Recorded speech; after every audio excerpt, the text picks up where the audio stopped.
El Éxodo. La historia de Moisés.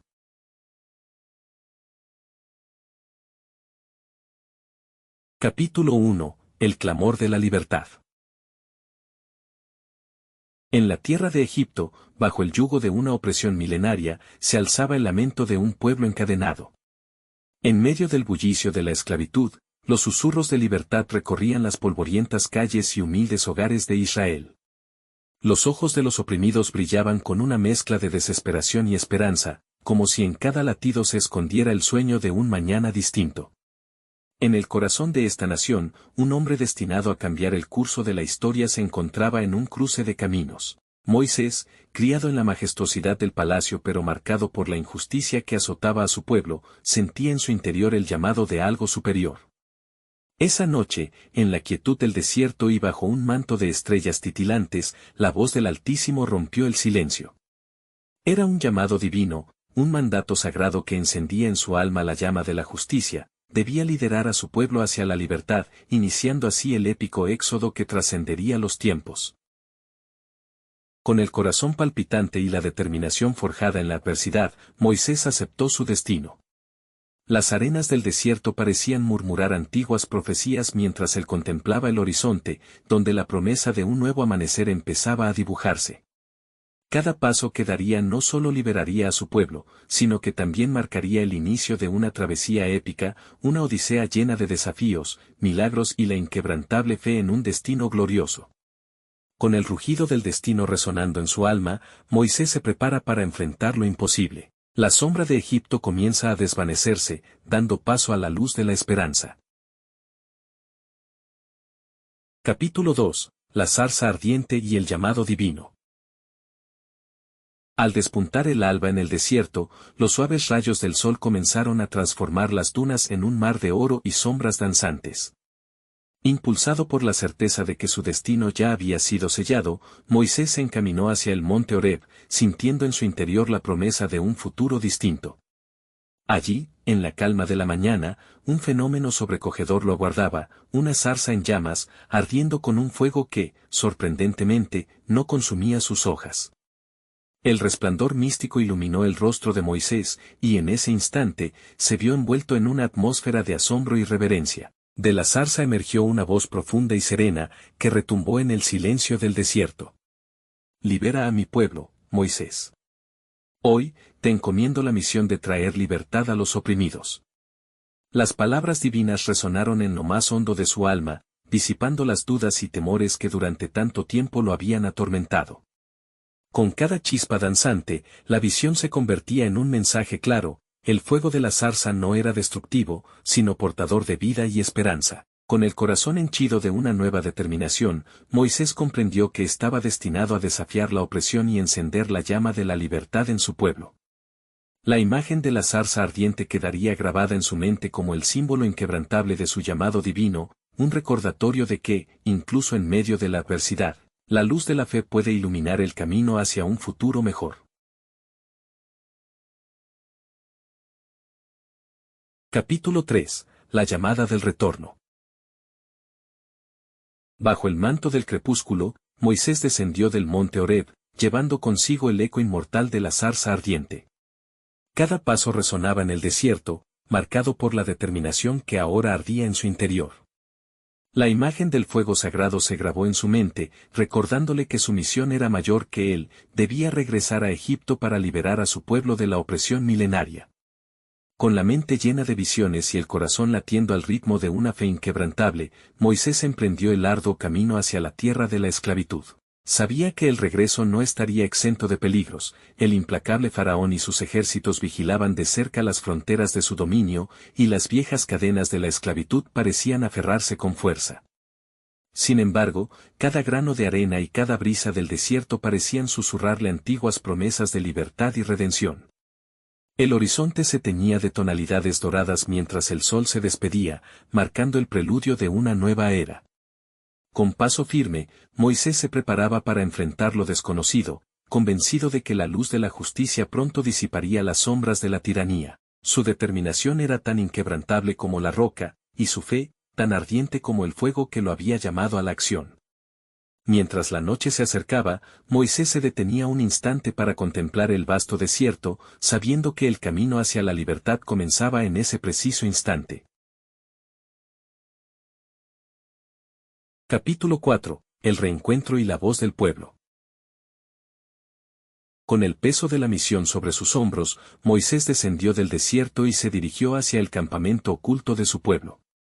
Allí, entre tiendas desgastadas por el tiempo y rostros marcados por el sufrimiento, se congregaban los ancianos y líderes de Israel, guardianes de la esperanza en medio de la adversidad.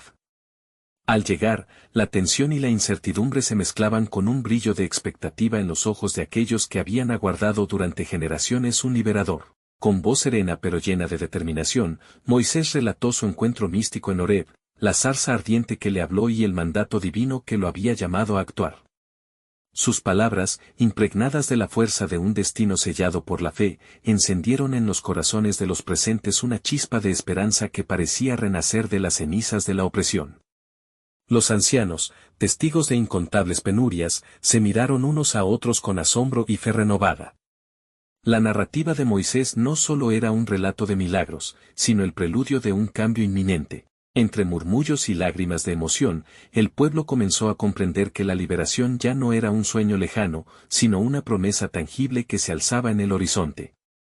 Con cada palabra, el eco de la libertad resonaba en el campamento.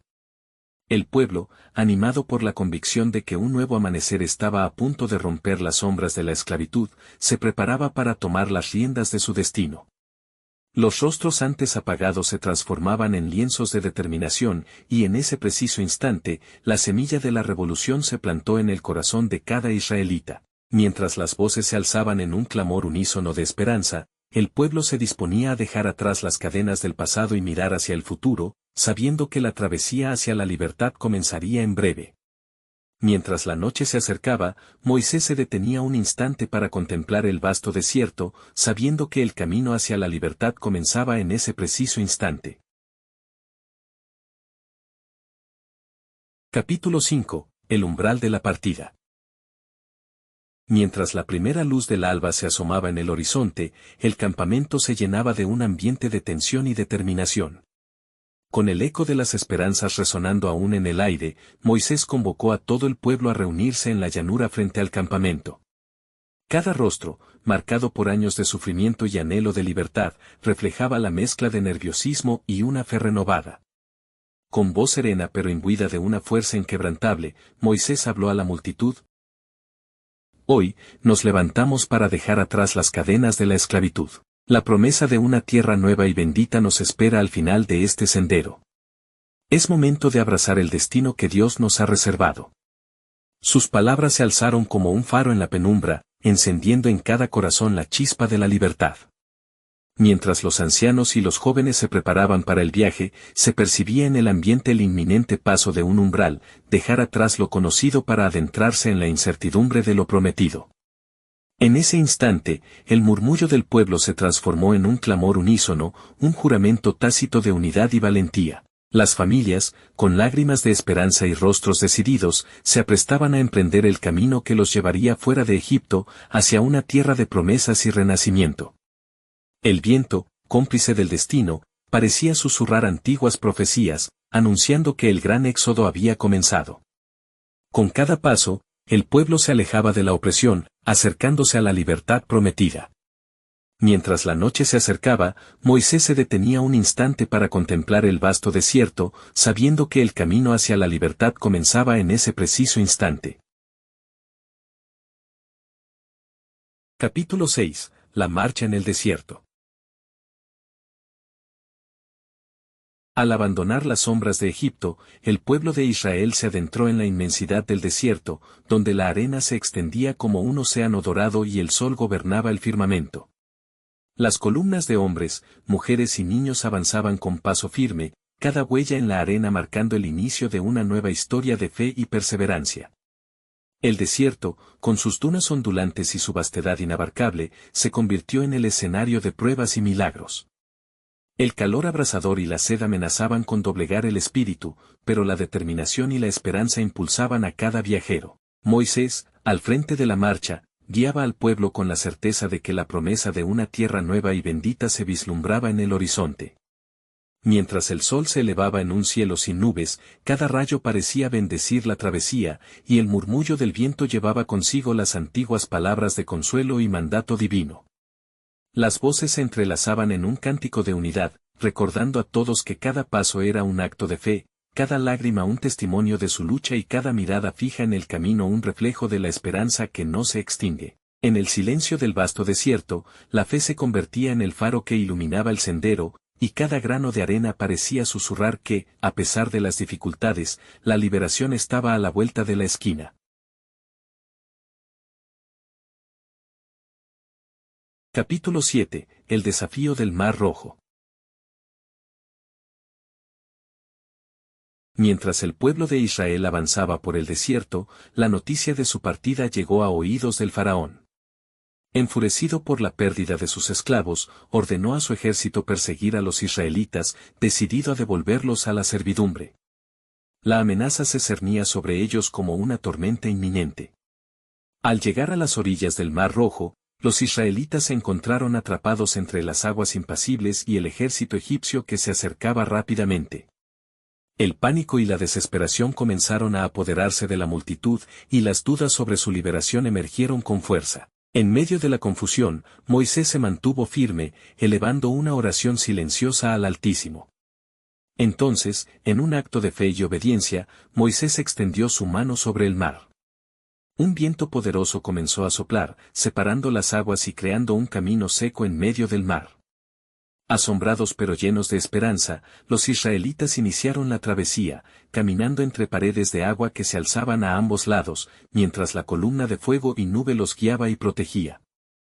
El ejército egipcio, implacable en su persecución, se adentró también en el lecho marino. Pero una vez que los israelitas alcanzaron la otra orilla, Moisés volvió a extender su mano, y las aguas retornaron con fuerza, cubriendo a los perseguidores y asegurando la liberación definitiva de su pueblo.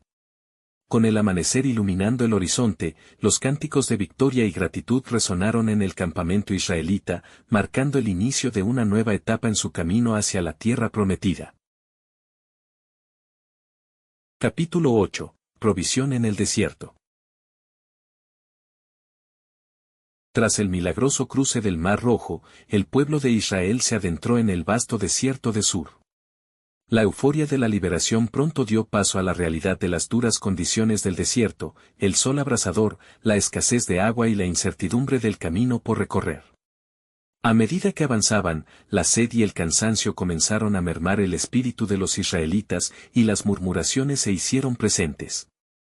Al llegar a Mara, encontraron agua, pero su sabor era amargo e imposible de beber. La desesperación se apoderó del pueblo, y clamaron a Moisés en busca de ayuda. En respuesta, Moisés elevó una plegaria al Señor, quien le mostró un árbol. Al arrojarlo en las aguas, éstas se volvieron dulces y aptas para el consumo, renovando la fe y la esperanza de la comunidad. Continuando su travesía, llegaron al oasis de Elim, donde encontraron 12 fuentes de agua y 70 palmeras, un remanso de paz en medio de la aridez. Allí acamparon, recuperando fuerzas y preparándose para los desafíos que aún les aguardaban en su camino hacia la tierra prometida. Mientras las estrellas comenzaban a brillar en el cielo desértico, el pueblo de Israel comprendió que, a pesar de las adversidades, la mano providente de Dios los guiaba y sustentaba en cada paso de su jornada. Capítulo 9. El maná y las codornices. Mientras el pueblo de Israel continuaba su travesía por el desierto, la provisión de alimentos se convirtió en una preocupación apremiante. Las reservas traídas de Egipto se agotaban y el hambre comenzaba a hacer mella en la comunidad. Las quejas y lamentos se dirigieron hacia Moisés y a Aarón, recordando con nostalgia los días en Egipto donde, aunque esclavos, tenían comida en abundancia. En respuesta a las necesidades y murmuraciones del pueblo, Dios manifestó su misericordia de manera prodigiosa. Al anochecer, una bandada de codornices cubrió el campamento, proporcionando carne para saciar su hambre. Al amanecer, el suelo del desierto se cubrió de una sustancia fina y escamosa, semejante a la escarcha. Los israelitas, asombrados, se preguntaban, ¿qué es esto?, y Moisés les explicó que era el pan que el Señor les daba para comer. Lo llamaron maná, y tenía el sabor de hojuelas con miel. Dios instruyó al pueblo a recoger diariamente la porción necesaria para cada persona, enseñándoles a confiar en su provisión diaria. Aquellos que intentaron almacenar más de lo indicado descubrieron que el exceso se echaba a perder, excepto en el sexto día, cuando podían recoger el doble para descansar en el día de reposo. Este milagro diario perduró durante los 40 años que duró su peregrinación por el desierto, recordándoles constantemente la fidelidad y el sustento divino. Mientras las estrellas brillaban sobre el campamento, el pueblo de Israel aprendía a depender de la provisión diaria de Dios, fortaleciendo su fe en medio de la vastedad del desierto. Capítulo 10. La alianza en el Sinaí. Después de semanas de travesía por el desierto, el pueblo de Israel llegó al pie del monte Sinaí. Este lugar sagrado sería el escenario de un encuentro trascendental entre Dios y su pueblo. Moisés ascendió a la montaña, envuelta en densas nubes y truenos, donde Dios le habló y le entregó los 10 mandamientos, leyes fundamentales para la vida y convivencia del pueblo elegido. Este pacto, conocido como la Alianza del Sinaí, estableció las bases de la relación entre Dios e Israel, marcando un hito en su identidad como nación. Mientras el eco de la voz divina resonaba en las laderas del Sinaí, el pueblo comprendió la magnitud del compromiso adquirido, sellando una alianza eterna con su Creador. Capítulo 11. La idolatría del becerro de oro. Mientras Moisés permanecía en la cima del monte Sinaí, recibiendo las leyes y mandamientos de Dios, el pueblo de Israel, impaciente por su prolongada ausencia, comenzó a dudar y a inquietarse. La incertidumbre y el temor se apoderaron de ellos, y buscaron una nueva forma de guía y protección. Aarón, hermano de Moisés y líder en su ausencia, cedió a la presión del pueblo. Recogió las joyas de oro de los israelitas y fundió con ellas un becerro de oro, proclamando: «Este es tu Dios, Israel, que te sacó de la tierra de Egipto». El pueblo, entusiasmado, ofreció sacrificios y celebró una festividad en honor al ídolo, desviándose del camino que Dios les había trazado. En lo alto del monte, Dios informó a Moisés de la corrupción de su pueblo y expresó su ira por su infidelidad.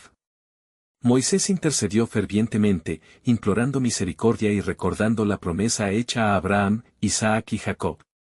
Descendiendo con las tablas de la ley en sus manos, Moisés contempló la escena de idolatría y, en un arrebato de indignación, arrojó las tablas, rompiéndolas al pie de la montaña. Tomando el becerro de oro, lo quemó y lo molió hasta reducirlo a polvo, que esparció sobre el agua, obligando al pueblo a beberla como símbolo de su pecado.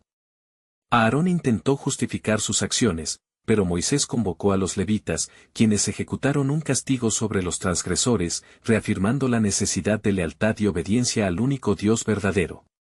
Con el campamento sumido en el arrepentimiento y la reflexión, Moisés volvió a ascender al Sinaí, buscando renovar la alianza y obtener el perdón divino para su pueblo. Capítulo 12. Renovación de la alianza. Tras el grave pecado de idolatría con el becerro de oro, Moisés, profundamente consciente de la necesidad de reconciliación entre Dios y su pueblo, ascendió nuevamente al monte Sinaí. Allí, en un acto de intercesión ferviente, imploró al Señor por el perdón de Israel, recordando las promesas hechas a los patriarcas y suplicando misericordia para la nación que había caído en la transgresión. Dios, en su infinita gracia, escuchó la súplica de Moisés y accedió a renovar la alianza con su pueblo. Como símbolo de este renovado pacto, el Señor instruyó a Moisés a tallar 2 nuevas tablas de piedra, en las cuales él mismo inscribiría nuevamente los mandamientos. Durante 40 días y 40 noches, Moisés permaneció en la montaña, sin comer ni beber, en comunión directa con Dios. Al descender, su rostro resplandecía con una luz divina, reflejo de la gloria del Señor, tanto que los israelitas no podían mirarlo directamente. Para comunicarse con ellos, Moisés cubría su rostro con un velo, retirándolo únicamente cuando entraba en la presencia de Dios. Este evento no solo reafirmó la relación especial entre Dios e Israel, sino que también subrayó la importancia de la obediencia, la pureza y la devoción exclusiva al Señor. El pueblo, habiendo experimentado las consecuencias de su desobediencia, se comprometió a seguir fielmente los estatutos y mandamientos divinos, reconociendo a Moisés como el mediador de esta sagrada alianza. Con el pacto renovado y la presencia de Dios manifestada entre ellos, los israelitas continuaron su peregrinación por el desierto, fortalecidos en su fe y unidos en su propósito de alcanzar la tierra prometida. Capítulo 13. La construcción del tabernáculo. Tras la renovación de la alianza en el monte Sinaí, Dios instruyó a Moisés sobre la construcción de un santuario móvil, conocido como el tabernáculo, donde su presencia habitaría en medio del pueblo de Israel durante su travesía hacia la tierra prometida. Este lugar sagrado serviría como centro de adoración y símbolo tangible de la relación entre Dios e Israel. El tabernáculo fue diseñado con detalles meticulosos, siguiendo las especificaciones divinas. Constaba de 3 áreas principales: el atrio exterior, un espacio abierto rodeado por una cerca de lino, donde se encontraba el altar de los holocaustos para los sacrificios y la fuente de bronce para las abluciones rituales.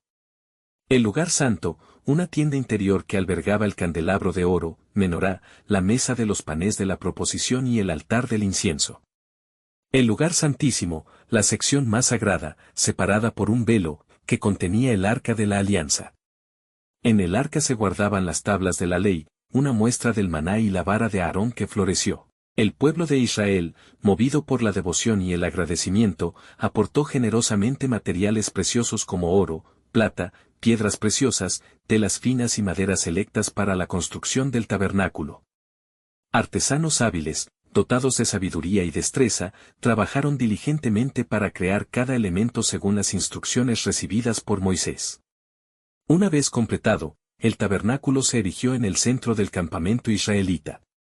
La nube que representaba la presencia de Dios descendió y lo llenó, indicando que el Señor habitaba en medio de su pueblo. Durante el día, la nube guiaba sus jornadas, y por la noche, una columna de fuego les proporcionaba luz y dirección.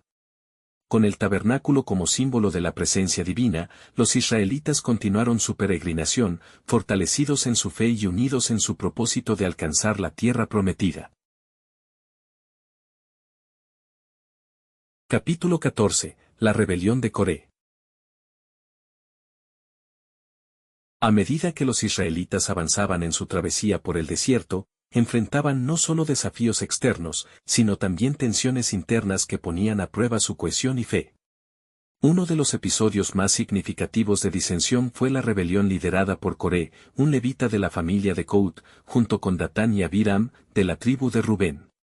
Estos hombres, respaldados por 250 líderes de la comunidad, se levantaron contra la autoridad de Moisés y Aarón, cuestionando su liderazgo y el papel exclusivo de Aarón y sus descendientes en el sacerdocio. Argumentaban que toda la congregación era santa y que Moisés y Aarón se arrogaban demasiado poder sobre el pueblo de Dios. Moisés, al escuchar estas acusaciones, se postró rostro en tierra, mostrando humildad y buscando dirección divina.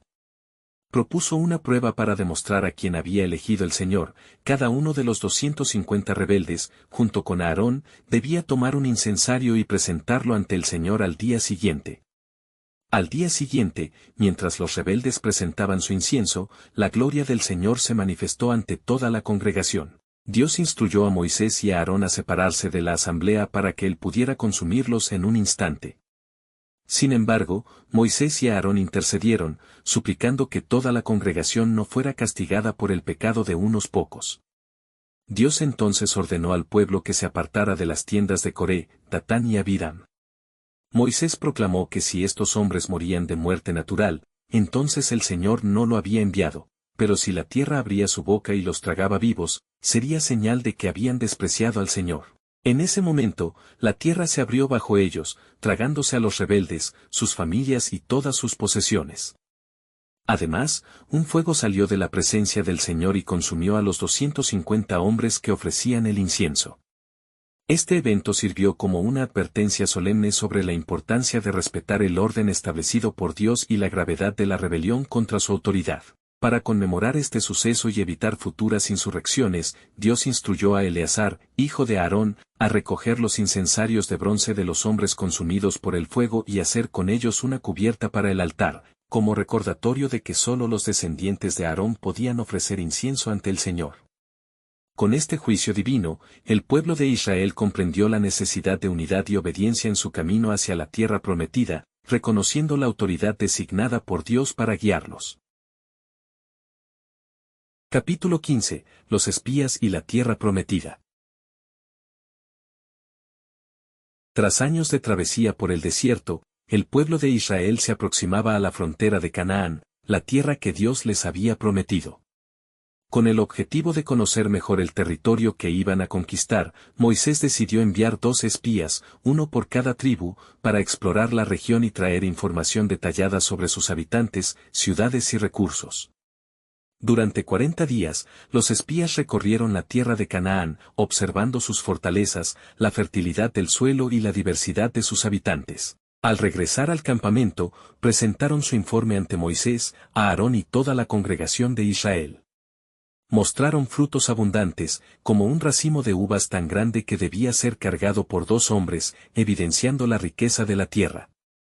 Sin embargo, mientras 2 de los espías, Josué y Caleb, alentaban al pueblo a confiar en la promesa divina y tomar posesión de la tierra, los otros 10 infundieron miedo con relatos de ciudades fortificadas y habitantes gigantes, descendientes de Anac. Esta perspectiva negativa sembró el desánimo y la rebelión entre los israelitas, quienes lamentaron haber salido de Egipto y propusieron regresar.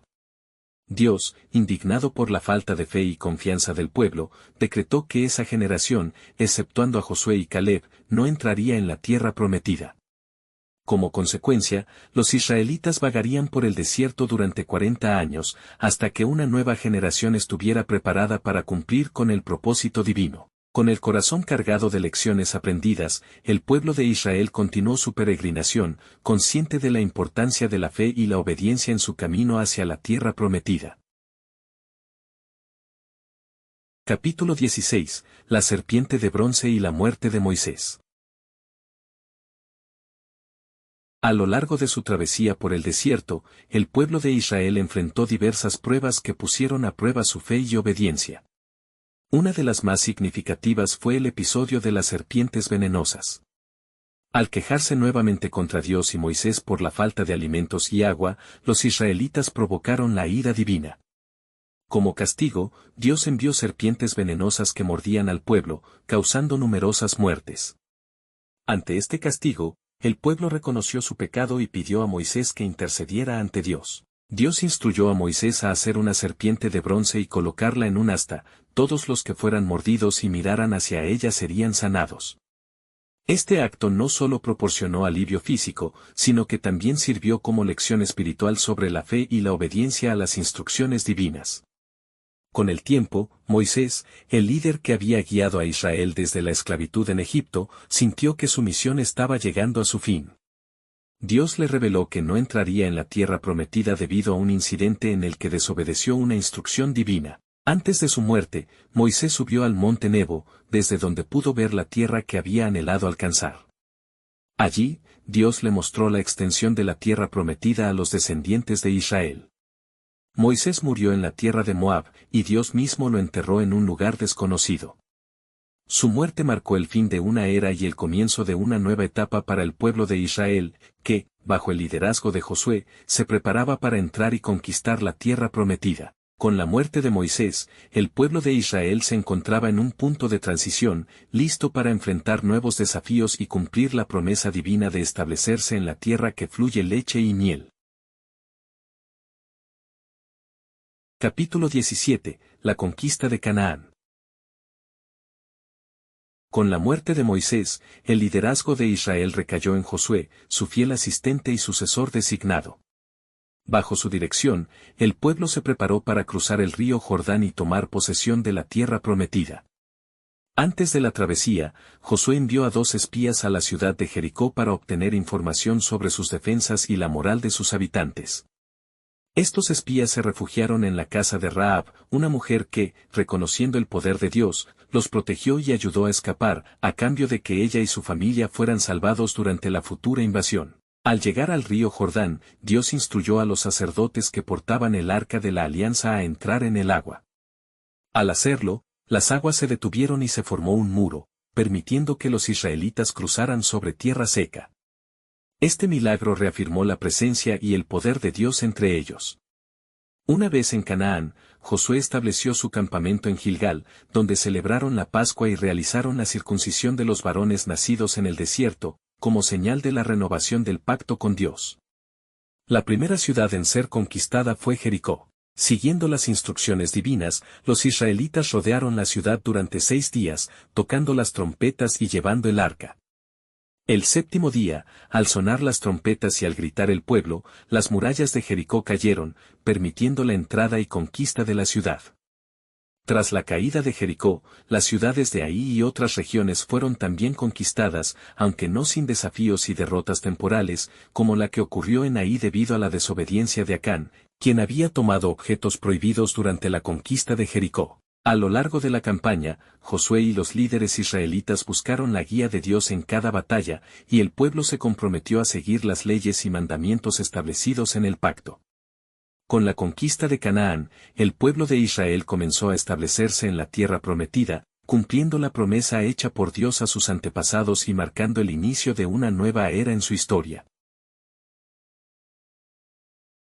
Capítulo 18. La distribución de la tierra y el legado de Josué. Tras la exitosa conquista de Canaán, el pueblo de Israel se enfrentó al desafío de establecerse en la nueva tierra. Josué, guiado por las instrucciones divinas, organizó la distribución del territorio entre las 12 tribus de Israel. Cada tribu recibió una porción específica, con la excepción de las tribus de Leví, Gad y Rubén, que ya habían recibido sus asignaciones en el lado oriental del Jordán. La tribu de Leví, dedicada al servicio sacerdotal y al cuidado del tabernáculo, no recibió una porción territorial propia. En su lugar, se les asignaron 48 ciudades distribuidas por todo Israel, incluyendo 6 ciudades de refugio donde aquellos que cometieran homicidio accidental pudieran encontrar asilo. Además de la distribución territorial, Josué convocó al pueblo en Siquem, donde renovaron el pacto con Dios. Reiteraron su compromiso de servir al Señor y obedecer sus mandamientos, reconociendo las bendiciones recibidas y las pruebas superadas durante su travesía. Antes de su muerte, Josué reunió a las tribus en Siquem para recordarles la fidelidad de Dios y exhortarlos a servirle con integridad y sinceridad. Les advirtió sobre las consecuencias de la desobediencia y les instó a elegir a quién servirían, reafirmando su propio compromiso de servir al Señor. Josué falleció a la edad de 110 años y fue sepultado en la región montañosa de Efraín, al norte del monte Gaz. Su muerte marcó el fin de una era de liderazgo directo por parte de un profeta y el inicio de un periodo en el que los jueces gobernarían a Israel. Con la muerte de Josué, el pueblo de Israel se encontraba en una posición establecida en la tierra prometida, pero aún enfrentaba desafíos internos y externos que pondrían a prueba su fidelidad y obediencia a Dios en los años venideros. Capítulo 19. El ciclo de los jueces y la necesidad de un rey. Tras la muerte de Josué, el pueblo de Israel se enfrentó a un periodo de inestabilidad y desobediencia. Sin un liderazgo centralizado, las tribus actuaron de manera independiente, lo que resultó en una serie de ciclos de pecado, opresión y liberación. Este periodo, conocido como la Era de los Jueces, se caracterizó por la intervención divina para rescatar a Israel cada vez que caía en la idolatría y el pecado. Durante este tiempo, Dios levantó a varios jueces, líderes carismáticos y militares, para guiar y liberar al pueblo de sus opresores. Algunos de los jueces más destacados incluyen a Débora, una profetisa y líder militar, Gedeón, quien derrotó a los madianitas con un ejército reducido, y Sansón, conocido por su fuerza sobrenatural y sus conflictos con los filisteos. Sin embargo, la falta de un liderazgo estable y la continua desobediencia a los mandamientos de Dios llevaron a un ciclo repetitivo de pecado y restauración.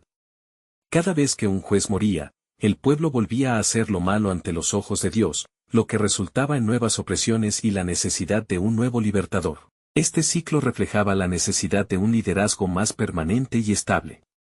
El pueblo de Israel anhelaba una figura que pudiera unir a las tribus y guiarlas de manera constante, lo que eventualmente conduciría al establecimiento de una monarquía en Israel. Con la era de los jueces llegando a su fin, el pueblo de Israel se encontraba en una encrucijada, buscando una dirección más estable y un liderazgo que los guiara hacia un futuro prometedor. Capítulo 20. El establecimiento de la monarquía en Israel. Tras el período de los jueces, Israel anhelaba un liderazgo más estable y centralizado. Este deseo culminó en la petición del pueblo a Samuel, el último juez y profeta, para que les designara un rey que los gobernara como las demás naciones. Aunque Samuel advirtió sobre los riesgos de la monarquía, Dios instruyó a Samuel a ungir a Saúl como el primer rey de Israel. Esquemas de Saúl, de la tribu de Benjamín, fue ungido por Samuel y comenzó su reinado con victorias militares que consolidaron su posición. Sin embargo, su desobediencia a las instrucciones divinas y su creciente paranoia lo llevaron a perder el favor de Dios. Finalmente, Dios rechazó a Saúl como rey y eligió a David, un joven pastor de Belén, para sucederlo. David, conocido por su valentía y fe en Dios, unificó las tribus de Israel y estableció Jerusalén como la capital del reino. Bajo su liderazgo, Israel experimentó un periodo de prosperidad y expansión territorial. David deseaba construir un templo para el Señor, pero Dios le reveló que sería su hijo Salomón quien lo construiría. Salomón, hijo de David y Betsabé, ascendió al trono y es reconocido por su sabiduría y por la construcción del templo de Jerusalén, un símbolo de la presencia divina entre su pueblo. Durante su reinado, Israel alcanzó una era de paz y prosperidad, estableciendo alianzas comerciales y políticas con naciones vecinas. Sin embargo, tras la muerte de Salomón, el reino se dividió en dos, el reino del norte, conocido como Israel, y el reino del sur, conocido como Judá. Esta división marcó el inicio de una serie de conflictos internos y externos que afectaron la estabilidad de la nación. Con el establecimiento de la monarquía, Israel entró en una nueva etapa de su historia, caracterizada por la consolidación territorial, la construcción del templo y la búsqueda de una identidad nacional unificada bajo el liderazgo de los reyes ungidos por Dios.